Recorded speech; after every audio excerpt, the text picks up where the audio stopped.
Olá, tudo bem com você? Bom, hoje eu venho aqui para comentar um pouquinho das alterações que a gente teve no final de 2023 nas normas da Corregedoria do Tribunal de Justiça do Estado de São Paulo. Você que está estudando aí para os concursos do Tribunal de Justiça, tanto escrevente quanto oficial de justiça, com certeza já ouviu falar, né? No final do ano já deve ter se deparado aí com essa situação. Foram alteradas as normas. Eu recebi mensagem de muita gente, muitos alunos, muitas pessoas que me seguem nas redes sociais preocupadas com essas mudanças. Então, eu resolvi aqui preparar nesse vídeo algumas informações que são importantes para que você saiba o que mudou e, mais do que isso, para que você tenha calma com essas mudanças, né? Porque eu vejo que muita gente fica super ansioso. Ah, mudou tudo. Vamos com calma. Primeira coisa. Mudamos? Tivemos mudanças? Sim.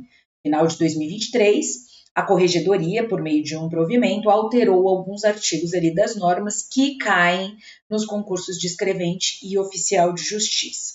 Ok.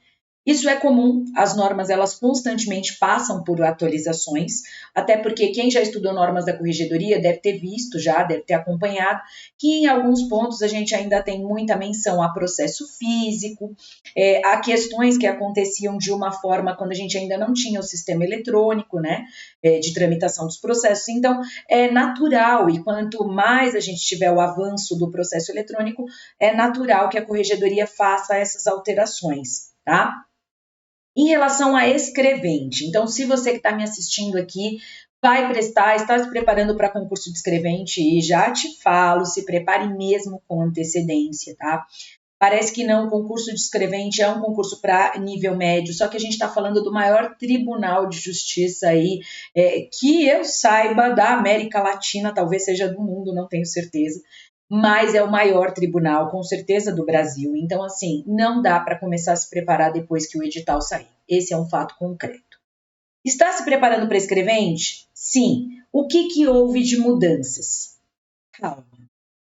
Respira. É isso mesmo. Um artigo foi alterado para o edital de escrevente. Um artigo.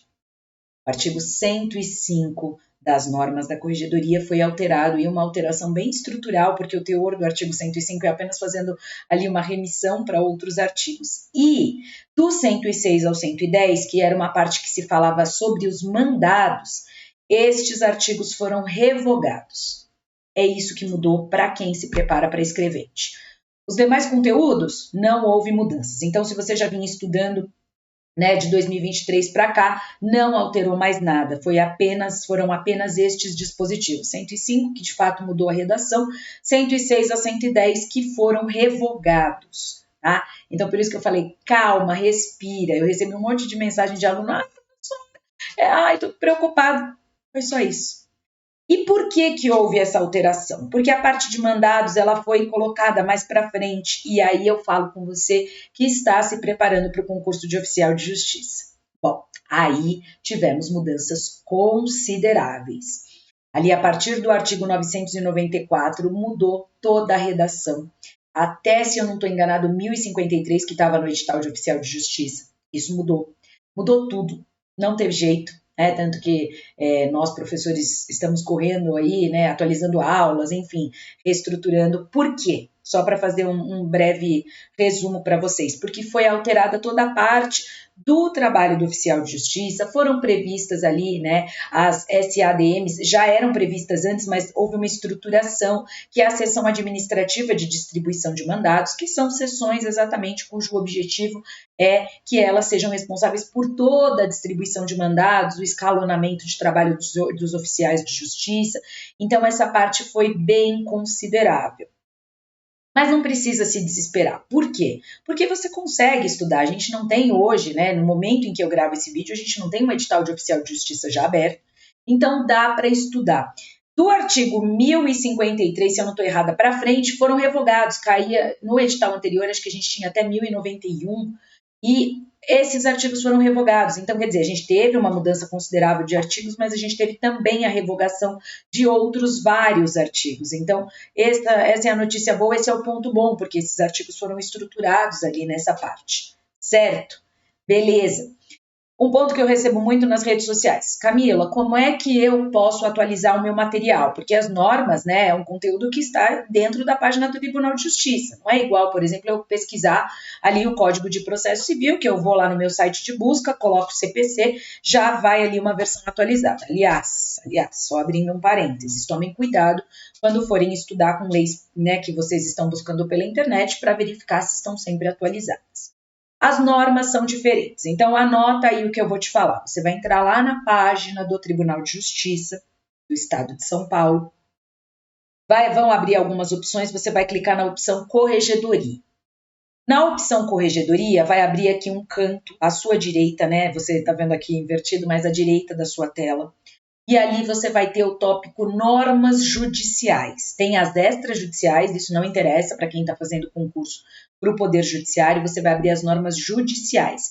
E ali vai ter a última versão já constando, atualizadas até tal data, e é aquela que você vai pegar. Você vai ver que é muito recente, geralmente, né, as atualizações foram feitas na última semana, no último mês, porque as normas são constantemente, como eu disse, alteradas. E ali você consegue ter acesso a este conteúdo dos artigos que foram atualizados. Beleza? Bom, se você aí vai estudar para oficial de justiça, continua aqui comigo nesse vídeo, porque na sequência eu vou trazer para você alguns artigos que foram aí alterados, como é que ficou estabelecida essa nova redação, é toda uma parte ali, como eu disse, do trabalho do oficial de justiça. Então, se você está se preparando para o concurso de oficial de justiça, segue aqui comigo, porque a gente vai continuar falando sobre esses pontos. Se você está estudando para escrevente, como eu disse, atualiza aí seu material e relaxa por enquanto, porque essas mudanças foram bem ali pequenas, então não vai aí trazer grande prejuízo para você. Beleza? Olá, tudo bem com você? Vamos seguir estudando normas da corregedoria, especialmente esses artigos que foram atualizados. A gente vai começar aqui, vou trazer para você nosso material a partir do artigo 1023. E nós tivemos o seguinte aí, nós temos agora o seguinte no 1023. Acompanhe aqui comigo. Vai aparecer aí na sua tela e eu sigo aqui com você. O 1023 vai estabelecer aí, né, ele fala da parte de cumprimento dos mandados pelos oficiais de justiça. E a gente tem o seguinte. Bom, eu vou fazer aqui meus rabiscos na tela, né? Sabe que eu sem rabiscos não sou ninguém. Ao receber eletrônica ou fisicamente em carga, o oficial de justiça deverá verificar se o mandado está dentro dos limites do seu setor de atuação e se contém os documentos necessários para o seu cumprimento, bem como se o valor foi corretamente recolhido e é suficiente para a prática do ato ordenado. Vamos aqui organizar as ideias. Hoje, o oficial de justiça pode receber um mandado para cumprir, um mandado eletrônico ou um mandado expedido ali fisicamente. Pois bem, primeira coisa que ele tem que fazer ali dentro da sua rotina de trabalho é: este mandado está dentro do meu setor de atuação? Porque os oficiais de justiça eles trabalham em regiões, né, até para eles poderem ter facilidade para cumprir os mandados. Então ele tem que conferir. Está dentro da minha atribuição, do meu setor de atuação. Tem os documentos necessários para o cumprimento? Tem. O valor recolhido, lembra o valor ali, né, em relação ao mandado pago? Foram recolhidos ali os valores da diligência. Estão ok? São suficientes para a prática do ato? Ok. Então, ele pode cumprir este mandado. Tá tudo certo. Agora, dá uma olhada no parágrafo 1º. Se constatar irregularidades, dentro de 24 horas, o oficial de justiça pode devolver o mandado. Anota esse prazo. Então, assim, ele pegou, recebeu o mandado, fez lá vou apelidar aqui, tá? O checklist. É do meu setor. Diligência. Opa! Diligência não foi recolhida o suficiente. O que ele tem a opção de fazer? Em 24 horas, ele devolve o mandado. Depois deste prazo, salvo irregularidade insanável, ele não pode mais devolver o mandado sem o cumprimento. Então, aqui é um ponto importante. Por quê? Porque passou 24 horas, se vira, vai ter que cumprir desse jeito. Agora, não é uma irregularidade insanável. Por exemplo, o nome do réu está errado, ou o endereço do réu não é aquele. Sei lá, o oficial de justiça se depara com uma situação que não pode ser resolvida, que não pode ser sanada. Ele não vai conseguir cumprir esse mandato. Aí é diferente. Tá? Então, presta atenção, lembra disso, porque na prova, né, tem que ter essa informação de que é uma irregularidade insanável para que ele, então, ainda assim, possa tomar alguma providência. Se não é, azar, vai ter que cumprir desse jeito. Parágrafo 2º. Se necessário 2 ou mais oficiais de justiça para cumprimento da ordem judicial, considerada complexa ou perigosa, aquele oficial que foi sorteado poderá solicitar que outro oficial seja designado pelo responsável pela SADM, lembra da SADM, né? Então, o responsável pela SADM recebe essa solicitação do oficial de justiça para quê? Para que ele possa indicar um outro oficial para acompanhá-lo naquela diligência, considerada complexa ou perigosa, tá? O que será feito preferencialmente com oficiais do mesmo setor. Neste caso, todos serão ressarcidos em relação ao ato ou aos atos que forem realizados. Claro, né? Se eu precisar de 2 oficiais de justiça, aquela diligência demandou 2 oficiais ali trabalhando, então ambos devem ser ressarcidos, tá? Foram 3, mesma coisa, todos ressarcidos. Parágrafo 3º, no caso de mandados pagos, aqueles que têm que ser, né, que tem que haver o recolhimento do valor ali do mandado para que ele possa ser cumprido, salvo nas hipóteses de cumprimento de medidas de urgência, assim determinadas pelo juiz, nas expressamente autorizadas nessas normas de serviço. Se ausente ou insuficiente o depósito, o oficial devolve para a complementação pelo interessado, indicando desde logo o valor a ser complementado e o critério utilizado para cálculo. Então, importante aqui. Mandado pago, salvo nas hipóteses de cumprimento de mandado de urgência, porque aqui não vai poder devolver, vai ter que cumprir, depois cobra ali o valor, né, relativo àquela diligência por conta da urgência, né, prevalece a urgência. Se não é esta situação, nas hipóteses aqui, né, determinadas pelo juiz, expressamente previstas aqui nas normas, se estiver faltando o valor da diligência, né, não foi recolhido uma parte, mas não é com o valor suficiente. Ou se não foi recolhido, né, ausente aqui o recolhimento do valor. O oficial de justiça faz do quê? Ele devolve para a complementação, mas antes disso ele deve indicar qual é o valor que precisa ser recolhido e de que forma ele chegou naquele valor, né? Por que está faltando? Ou qual foi o valor? Ele tem que indicar ali o cálculo, até ele tem que indicar por quê, né? Ele faz todo aquele apanhado de informações para indicar qual é o valor necessário e como ele chegou naquele valor. Beleza?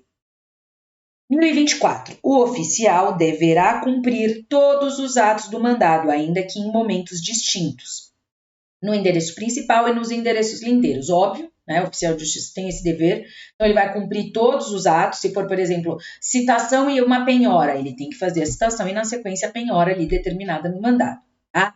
Pode ser que sejam momentos distintos, a gente não sabe, vai depender do que acontece naquele mandado, né? Do que foi determinado ali pelo magistrado.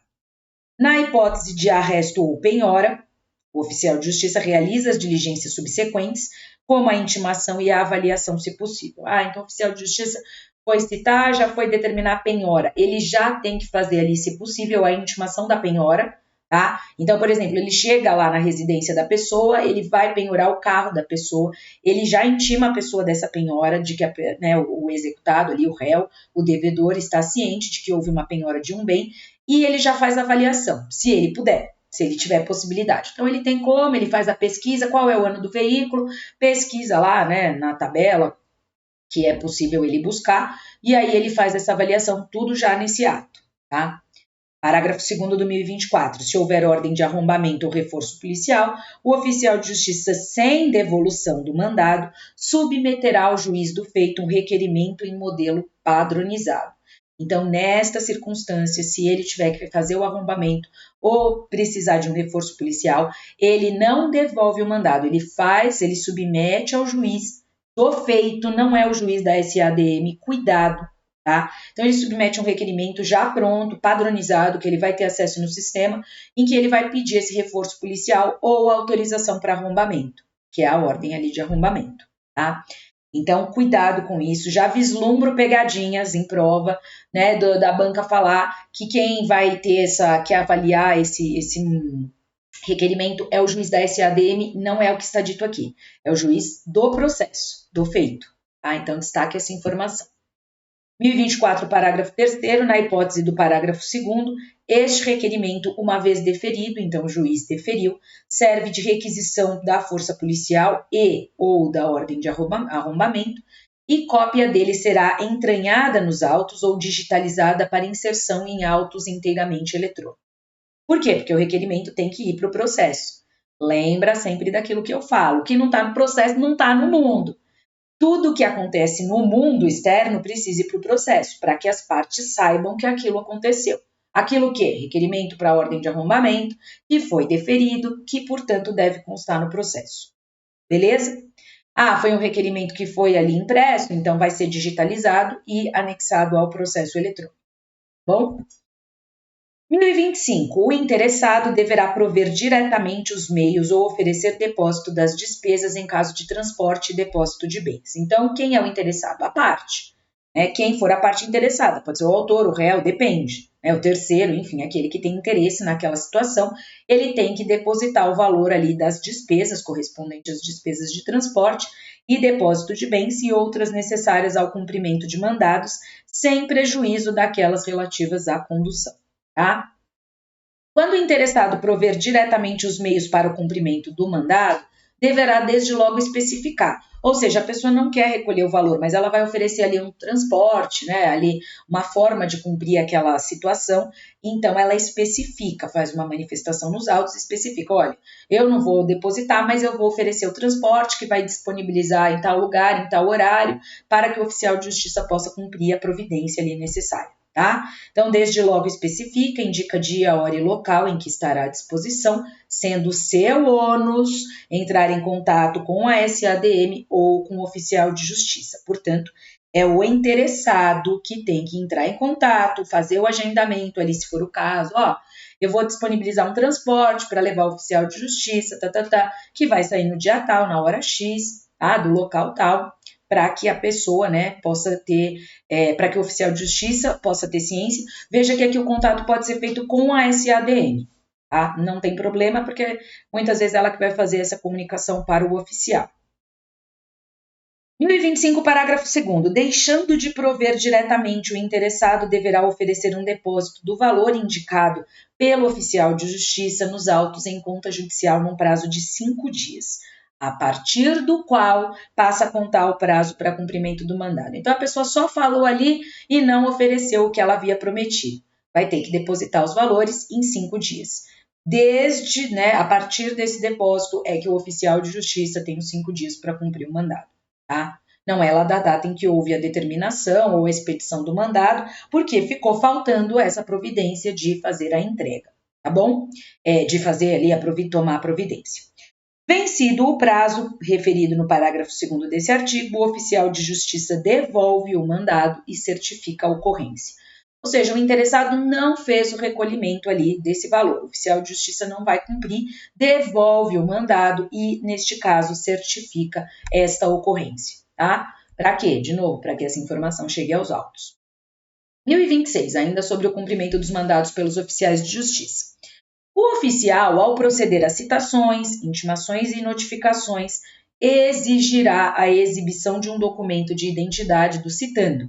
Óbvio, porque senão como é que ele vai atestar que aquela pessoa é aquela pessoa com quem ele precisa falar? Não tem como. Então, ele vai proceder a essa providência e vai requerer a identificação, anotando nos autos os números do documento, RG, CPF, enfim, o que for necessário para identificar essa pessoa. Aqui, tem o destaque em especial o número de inscrição no CPF. Veja que não se faz menção, hoje a gente usa pouco o RG, mas tem que ter anotação ali, geralmente anota o RG e o CPF, mas indicação expressa aqui é que deve ter atenção para anotar o número do CPF. Citação de pessoa jurídica ou sociedade que não tenham personalidade jurídica. Aí tem que obedecer lá os incisos 8º e 9º do 75 do CPC, porque essas pessoas jurídicas ou sociedades sem personalidade muitas vezes não vão ter ali um CNPJ, uma identificação regular, tá? Então, por isso que o procedimento aqui é diferente. Nas citações por hora certa. O que é uma citação por hora certa? Só lembrando rapidamente. É aquela citação em que existe uma suspeita de ocultação. O oficial de justiça tem que ter ido procurar a pessoa por pelo menos 2 vezes, em dias e horários distintos. E se ele suspeitar que essa pessoa está se ocultando, ele vai fazer a citação por hora certa. O que é essa citação? Ele informa ali um vizinho, um parente, um familiar, enfim, que ele vai retornar numa hora determinada, num dia específico, para citar aquela pessoa. A pessoa estando lá ou não, ela vai ser citada nesse dia, tá? Nas citações por hora certa, o oficial de justiça certificará os dias e os horários em que o réu foi procurado. justamente para que ele possa proceder à citação por hora certa, descrevendo todos os fatos e circunstâncias que espertaram, né, que deram a ele a ideia de que há uma suspeita de ocultação. E, de preferência, ele faz essa citação por hora certa em pessoa da sua família, né? Aliás, da família do réu. É obrigatório? Não, é de preferência. Pode ser no vizinho? Pode. Pode ser ali na pessoa que está em frente, ali no bar, que fala que conhece o réu? Pode. Mas, de preferência, alguém da família, tá? Que ele vai fazer dessa forma. Parágrafo 3º. Nos condomínios edilícios ou loteamentos com controle de acesso. O que é um condomínio edilício? É o condomínio que a gente mora que tem controle de acesso, que tem ali uma portaria virtual ou presencial, enfim. São os prédios normalmente. Ou naqueles loteamentos, condomínios fechados que tem controle de acesso. Tem ali a guarita, né, que fica alguém controlando o acesso. O CPC fala da possibilidade dessa citação ser feita na pessoa quem recebe a citação é o funcionário da portaria. E as normas reiteram isso, dizendo que será válida a intimação, aqui do parágrafo 2º, feita na pessoa do funcionário da portaria que for responsável por receber as correspondências. Então, é importante aqui também. Pode não ser um familiar, pode ser a própria pessoa que está ali na portaria e que é responsável por receber ali as correspondências. 1026, parágrafo 4º, nas ações de despejo, verificando que se trata de um imóvel de habitação coletiva familiar, ou seja, aquelas áreas, aqueles terrenos em que a gente tem muitas pessoas, famílias morando. O que o oficial tem que fazer? Ele tem que dar ciência a todos os ocupantes do imóvel. Para quê? Porque é uma ação de despejo, ou seja, todo mundo vai ser ali obrigatoriamente retirado daquele local. Então, o oficial tem que cientificar todos e deve identificá-los e certificar essa situação. Muita atenção, tá? E na possessória? É possível também, comum que a gente tenha, por exemplo, ações de reintegração de posse, em que tem ali diversas pessoas numa ocupação indevida, diversas pessoas, diversas famílias, e aí o parágrafo 5º aqui do 1026 diz que também nas ações possessórias em que figure no polo passivo um grande número de pessoas, o oficial de justiça deverá efetuar a citação pessoal, aqui é um pouquinho diferente, de todos os ocupantes que forem encontrados no local, exaurindo-se a diligência com relação aos que não foram encontrados para a citação, certificando-se. Então, aqui ele não vai ter que procurar todo mundo, até porque muitas vezes ele vai chegar, e mora ali 40 famílias, ele só vai achar 10. E aí, ele vai cientificar aquelas 10 famílias, os responsáveis por aquelas pessoas, por aquelas famílias, e a diligência se cumpre, se exaure em relação àqueles que não foram encontrados, tá? Ele vai certificar que não encontrou os outros, porque, não tem como, muitas vezes, ele ficar indo e voltando trocentas vezes até encontrar todo mundo, tá? Parágrafo 6º. Quando o ato exigir a investidura de depositário de bens, o oficial de justiça constará do auto a certificação, aliás, a certidão do número de identidade e da inscrição do CPF do depositário. Quando o oficial de justiça faz ali uma constrição, quando ele torna um bem indisponível, por exemplo, determina a penhora, ele tem que nomear um depositário, ele tem que nomear alguém que responda, que vá cuidar desse bem, é o depositário. Aí é aquele que vai ficar como responsável pelo bem. Pode ser o próprio executado? Pode, mas existem situações em que ele nomeia uma outra pessoa. Neste caso, o oficial de justiça tem que constar lá no auto que ele vai elaborar, de penhora e de depósito de bens, e vai constar quem é o depositário, inclusive anotando o número do documento de identidade e do CPF desse depositário. Aqui, as normas são expressas em dizer número de documento de identidade e CPF. Tá? Porque esse depositário tem responsabilidades, certo? Então, por isso, o oficial tem que deixar claro quem é esta pessoa. Tá? 1027. O oficial de justiça deverá cumprir diligência em outro endereço obtido por indicação no local da diligência. Olha o que eu já havia destacado. Independentemente de devolução ou aditamento do mandado, desde que este endereço esteja no seu setor ou zona de atuação. O oficial de justiça chegou para citar o réu e aí foi informado, o réu não mora mais aqui. Ah, não, e o senhor sabe? A senhora sabe o endereço dele? Ah, sei, era na rua de trás aqui, na rua de baixo. O oficial de justiça, ele tem que devolver o mandado, informar que não conseguiu cumprir, mas que falaram para ele que o réu estava morando na rua de baixo? Não. Está dentro ali do setor, da zona de atuação dele? Tá. Então ele já vai cumprir a diligência naquele local. Tá? obviamente, né, a gente pensa nisso, né, a mesma história do não vou perder a viagem, né, vim até aqui, não vou perder a viagem. Então, por isso, ele tem que cumprir essa diligência. Mas atente-se para essa informação que tem que estar no seu setor ou zona de atuação. Parágrafo 1º.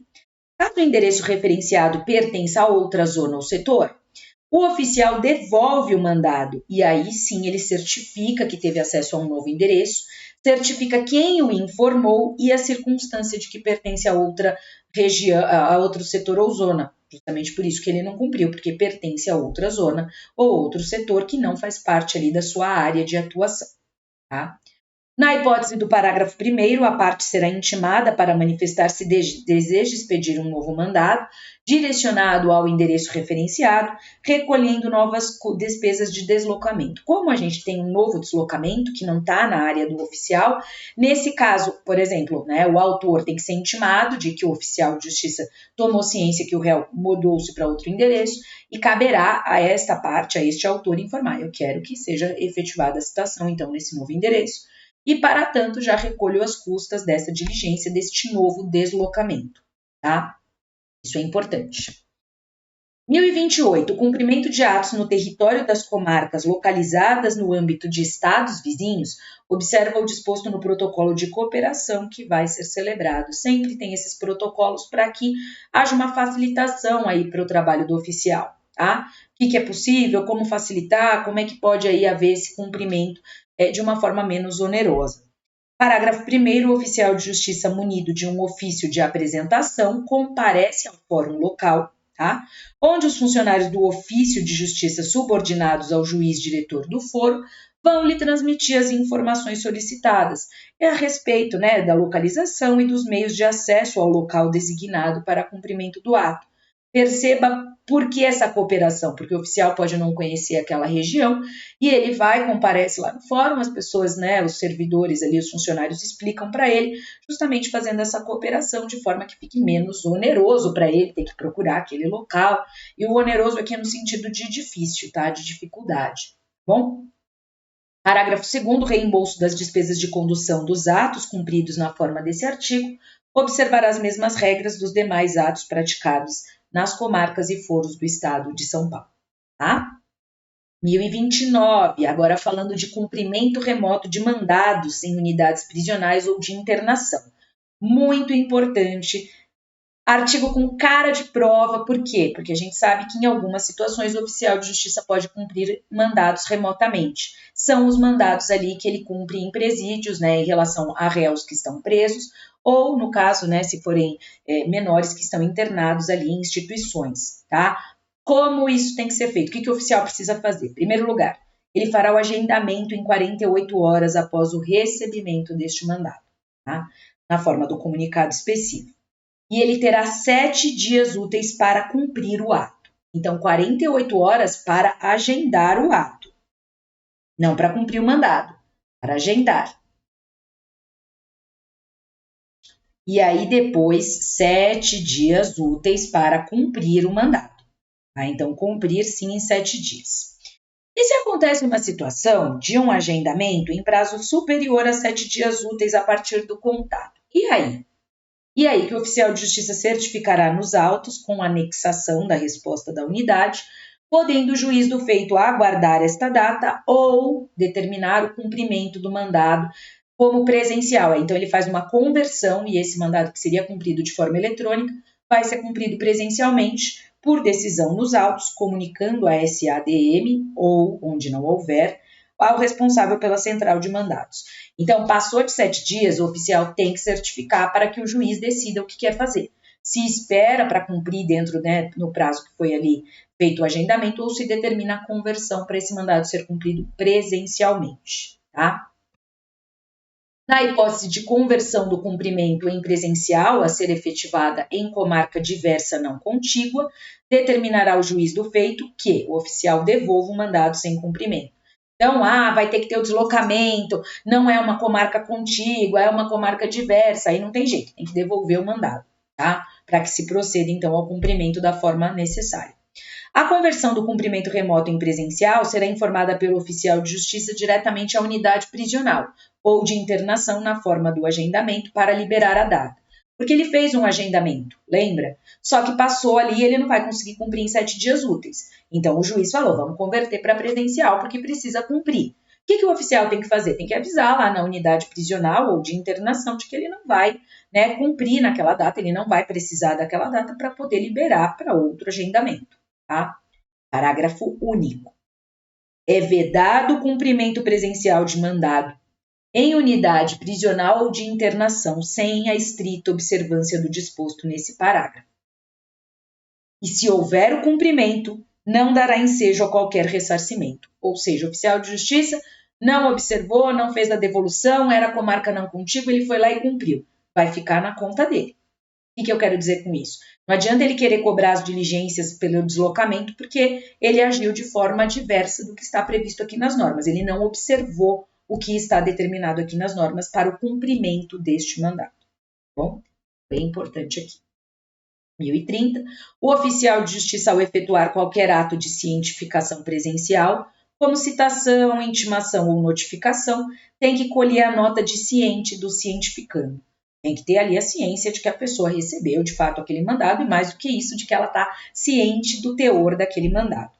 Nos casos de o cientificado não exdarar nota de ciente, deverá certificar de forma pormenorizada a ocorrência no mandado, tá? Incluindo a descrição física daquele que se recusou. Isso acontece, né? Então o oficial de justiça vai ali citar o réu e o réu se nega a receber. Ah, que beleza, o que o oficial de justiça faz? Ele vai descrever a pessoa, vai dizer que ela se negou a receber e faz toda a descrição física mesmo dela. É uma pessoa, aparenta 40 anos, com cabelos castanhos, pele clara, olhos tais, estava vestindo uma camisa. É assim, tá? Nos atos de cientificação virtual, que o oficial de justiça está cumprindo virtualmente, ele certificará o meio utilizado, colhendo-se a impressão de tela ou outro meio de comprovação. Então, tem que ter também aqui a cientificação, tá? A prova da cientificação. 1031, para a gente fechar a nossa aula. Salvo expressa autorização judicial, é defeso, portanto é proibido ao oficial de justiça devolver um mandado sem cumprimento e sem esgotar os meios ao seu alcance para integrar o cumprimento, não sendo uma escusa o término do prazo. O oficial de justiça não conseguiu cumprir no meio ali, né, dentro do prazo. Ele pode devolver? Não. Ele não conseguiu ali porque faltava informação. Ele não pode devolver sem cumprimento. Ele tem que esgotar, né? Então, ele tinha ali informação de 3 endereços que ele tinha que não pode devolver sem cumprir nos 3 endereços. Mas esgotou o prazo. Não interessa. Ele tem que diligenciar de forma integral. Agora, é claro, como eu falo em aula, que o juiz pode autorizar de forma diversa. Então, o juiz pode dizer expressamente que se não conseguir cumprir no primeiro endereço, deve devolver o mandado, né, e cientificar a ocorrência, porque sempre tem a possibilidade da autorização judicial, certo? Parágrafo 1º. Antes do oficial de justiça certificar a impossibilidade da prática de um ato, ele deve esgotar todos os meios de concretização, especificando na certidão as diligências que ele realizou para tanto, tá? Então, tem que esgotar mesmo. Parágrafo 2º. Na hipótese de um endereço ser localizado, mas a pessoa procurada não se encontrar no local, considera-se o esgotamento após 2 tentativas de procura, salvo se houver informações claras de que o réu não pode mais ser encontrado neste endereço, o que será certificado nos autos. Então, veja, se o oficial de justiça for uma vez e não encontrar a pessoa, isso não significa que o mandato foi cumprido. Por quê? Porque ele tem que esgotar essas tentativas. Tanto que na citação por hora certa, a gente fala que ele tem que procurar pelo menos 2 vezes. Então, ele vai procurar mais uma vez. Já foi uma, tem que procurar uma segunda. Porque a pessoa podia estar trabalhando, podia estar estudando, enfim. Ninguém fica o dia inteiro esperando o oficial de justiça chegar em casa, né? Agora, se na primeira vez o oficial de justiça já tem a informação de que aquela pessoa não é conhecida ali, mudou, ninguém sabe o paradeiro, enfim, aí não tem por que ele voltar uma segunda vez, né? Então, ele já certifica essa informação nos autos, tá bom? Com isso, eu fecho essa aula. Aliás, aula importante, que traz aí vários conteúdos que eu sinto cheirinho de prova, tá? Sabe que eu gosto de usar essa expressão, tem carinha, cheirinho de prova. Por quê? Porque são conteúdos que envolvem o dia a dia aí do trabalho do oficial de justiça. Beleza? Então, anota todas essas informações e a gente se vê em breve, então, aqui para continuar estudando normas da Corregedoria. Até lá!